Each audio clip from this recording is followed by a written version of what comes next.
যা নেই মহাভারতে তা নেই ভারতে। অর্থাৎ যা এই মহাভারত মহাকাব্যে নেই তা এই ভারতবর্ষের কোথাও বা মানুষের জীবনের কোনো অধ্যায়েই নেই। মহাভারত কেবল একটি যুদ্ধের কাহিনী নয়, এটি ধর্ম, রাজনীতি, প্রেম, ত্যাগ এবং কর্মফলের এক বিশাল সমুদ্র। হাজার হাজার বছর পেরিয়ে আজও কেন এই মহাকাব্য আমাদের জীবনের প্রতিটি পদক্ষেপে প্রাসঙ্গিক? কিভাবে শুরু হয়েছিল এই মহাগাথা? কুরুক্ষেত্রের ওই ভয়াবহ যুদ্ধের বীজ কি রোপণ করা হয়েছিল অনেক আগেই? আজ থেকে আমরা শুরু করছি সেই মহাকাব্যিক যাত্রা, একদম শুরু থেকে। নমস্কার বন্ধুরা, আপনারা দেখছেন আপনাদের প্রিয় চ্যানেল সনাতন বাণী। আমাদের উদ্দেশ্য হল সনাতন ধর্মের গভীর তত্ত্ব, গীতার জ্ঞান এবং পুরাণের শিক্ষাকে সহজ ভাষায় আপনাদের সামনে তুলে ধরা, যাতে আমরা বর্তমান জীবনে সঠিক পথ খুঁজে পাই। আজ থেকে আমরা শুরু করছি আমাদের বিশেষ সিরিজ সম্পূর্ণ মহাভারত। এখানে প্রতিটি পর্বে আপনারা ধারাবাহিকভাবে জানবেন মহাভারতের প্রতিটি ঘটনা, প্রতিটি রহস্য। তাই এই মহাযাত্রার সাক্ষী হতে এখনই চ্যানেলটি সাবস্ক্রাইব করে বেল আইকনটি প্রেস করুন। চলুন প্রবেশ করি আজকের মূল পর্বে। মহাভারত, যা রচনা করেছিলেন মহর্ষি বেদব্যাস, বলা হয় এটি পঞ্চম বেদ। কিন্তু এই গল্পের শুরু পাণ্ডব বা কৌরবদের জন্মের অনেক আগে থেকে। গল্পের শুরু হস্তিনাপুরের এক মহান রাজা মহারাজ শান্তনুকে দিয়ে। ইক্ষ্বাকু বংশ বা চন্দ্রবংশের এক প্রতাপশালী রাজা ছিলেন শান্তনু। তিনি ছিলেন ধার্মিক, সত্যবাদী এবং প্রজাবৎসল। তার রাজত্বে প্রজারা ছিল সুখে শান্তিতে। কিন্তু মহারাজের মনে শান্তি ছিল না। তিনি ছিলেন একাকী। একজন সঙ্গীর অভাব তিনি অনুভব করতেন। কে জানত এই একাকিত্বই জন্ম দেবে এক বিষাদময় ইতিহাসের? একদিন মহারাজ শান্তনু গঙ্গা নদীর তীরে ভ্রমণ করছিলেন। হঠাৎ তিনি দেখলেন এক অপরূপ সুন্দরী নারীকে। সেই নারী আর কেউ নন, তিনি ছিলেন মর্তে মানবী রূপ ধারণ করা স্বয়ং দেবী গঙ্গা। কিন্তু মহারাজ শান্তনু তা জানতেন না। নারী রূপে মুগ্ধ হয়ে মহারাজ তাকে বিবাহের প্রস্তাব দিলেন। দেবী গঙ্গা মুচকি হেসে বললেন, মহারাজ, আমি আপনাকে বিবাহ করতে পারি, কিন্তু আমার একটি শর্ত আছে। শান্তনু বললেন, বলো দেবী, কি তোমার শর্ত?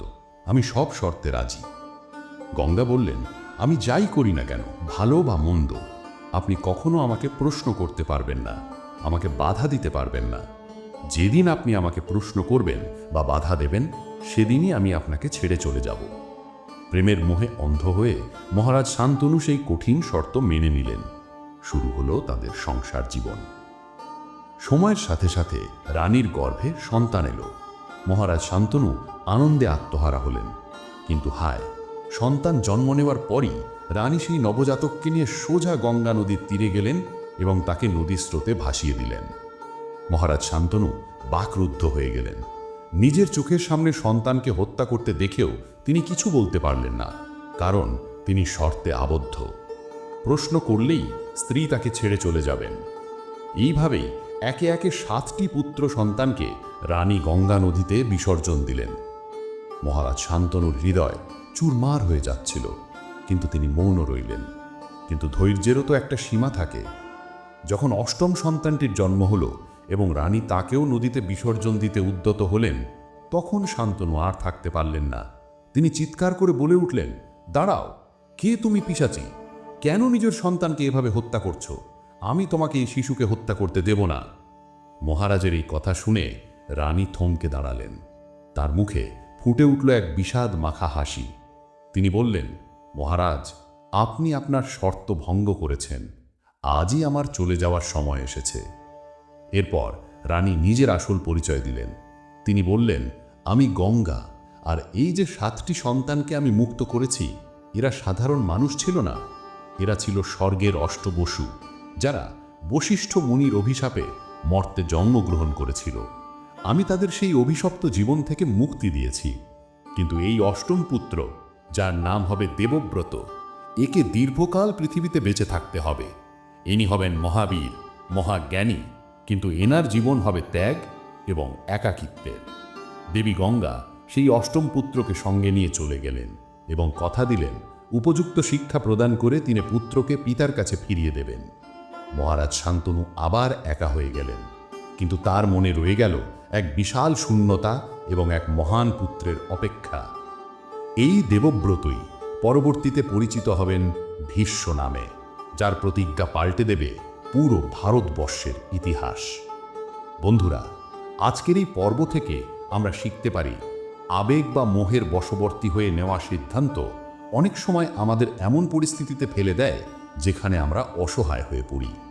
মহারাজ শান্তনু যদি শর্তের বাঁধন না মানতেন তাহলে হয়তো ইতিহাস অন্যরকম হতো, কিন্তু নিয়তিকে খণ্ডাবেকে গঙ্গা চলে গেলেন, কিন্তু রেখে গেলেন এক অপেক্ষার পালা। কিভাবে ফিরে আসবেন দেবব্রত? কি এমন ঘটনা ঘটবে যা দেবব্রতকে বানাবে ভীষ্ম? আর কেনই বা শান্তনুর জীবনে আবার নেমে আসবে দুর্যোগ? এইসব প্রশ্নের উত্তর জানতে চোখ রাখুন আমাদের আগামী পর্বে। আগামী পর্বে আমরা দেখব গঙ্গাপুত্র দেবব্রতের প্রত্যাবর্তন এবং ভীষ্মের সেই ভীষণ প্রতিজ্ঞা। ভিডিওটি ভালো লাগলে অবশ্যই একটি লাইক দিন এবং কমেন্টে লিখুন জয় শ্রীকৃষ্ণ। মহাভারতের এই অমৃত কথা আপনার আপনজনদের সাথে শেয়ার করতে ভুলবেন না। দেখা হচ্ছে আগামী পর্বে। ততক্ষণ ভালো থাকুন, সনাতন ধর্মের পথে থাকুন। ধন্যবাদ।